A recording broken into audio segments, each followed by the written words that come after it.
garlic, spring onions, and rhubarb make this skillet chicken dish bright, fresh, and very seasonal.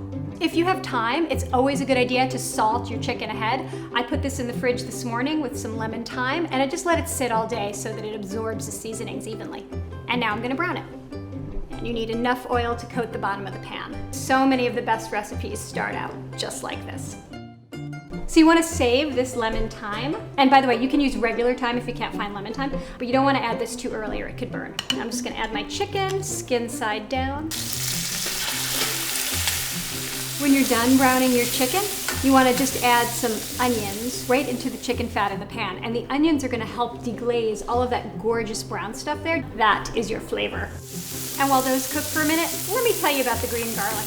Garlic starts out like this, grows in the ground like this, and these guys eventually get fatter and fatter and fatter until they become the garlic heads that we all know and love. But when you use them when they're this young and slender, they are so mild and so sweet, they're just delicious. So if you ever see these, buy them and use them immediately. I kind of peel them like scallions and then I just slice them up.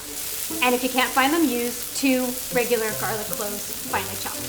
After the onions start to soften, remember the lemon thyme that I marinated the chicken with? Just gonna throw that right in there. And then that's my green garlic. Pinch of salt. Just gonna cook this until I start to smell garlic. And now I'm gonna add a little bit of wine to the bottom of the skillet. And this helps lift up those brown bits, which as you can see, they are stubbornly staying there. They need a little more help.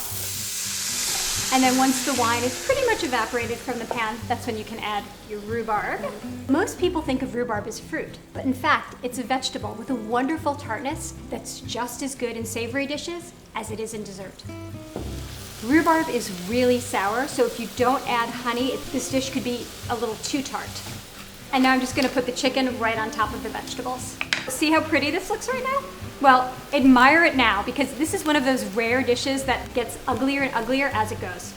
Now I'm just gonna lower the heat. This is gonna take about maybe 15 to 25 minutes. You can cut into it if you wanna check for pinkness, or if you're an expert, you can just use your finger and go tap, tap. Do you know the test? You take your thumb and you go like this. And if you make a muscle and you press down, that's what you want chicken to feel like. Once your chicken is all cooked, you can just put it on your serving platter and then you finish the sauce right in the skillet. And now I'm just gonna whisk a little butter into the sauce, add just a little bit of honey to the pan, and do this to taste because you just don't know how tart your rhubarb is gonna be. And then that's it, the sauce is ready. I'm just gonna spoon it on the chicken and then I'm gonna decorate the plate. I saved the tops of my spring onions, or you could also use chives. These add great flavor, they're very bright tasting.